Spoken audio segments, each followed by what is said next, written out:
Kakaiba talaga ang ganda ni Miss Janine Gutierrez sa kasalukuyan.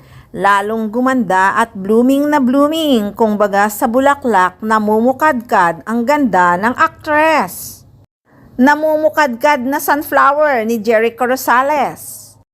At nakakabulol talaga ang ganda. Usap-usapan kasi ngayon ang speech ni Paolo Abilino sa PMPC Awards Night. Halatang halata kasi ang awkwardness kay Paolo Abilino nung tinanggap ang award kasama si Kim Chiu. Nasa harapan ba naman si Janine? Siyempre kitang-kita niya ang aktres na pagkaganda-ganda. Diyosa ba naman ang nasa harapan niya eh? Hindi ka ba mabubulol at kakabahan? Si Eko nga nabubulol din pagkausap si Janine eh. Parang lasing pa nga si Eko eh pagkaharap si Janine Gutierrez. Anyway guys, na-interview nga si Janine ng mga press sa nangyaring awards night ng PMPC. Siyempre, daming tanong lalo na pagdating kay Eko na botong-boto ang pamilya niya kay Mr. Pogi.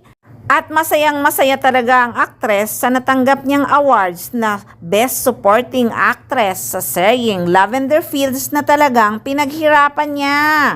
I'm so happy talaga. As in, hindi ako makapaniwala kasi sobrang ito talaga yung role na parang akala ko hindi ko talaga magagampanan eh. So I'm so thankful to the PMPC sa karangalang ito. Opo, nag-congrats po siya. Sabi niya? Congrats at sana daw nakarating din siya pero may shooting kasi siya for Quezon. Kaya daw talagang ginaganahan siyang magtrabaho dahil may nagtitiwala sa kanya. Kilig diba? At si Eko yon.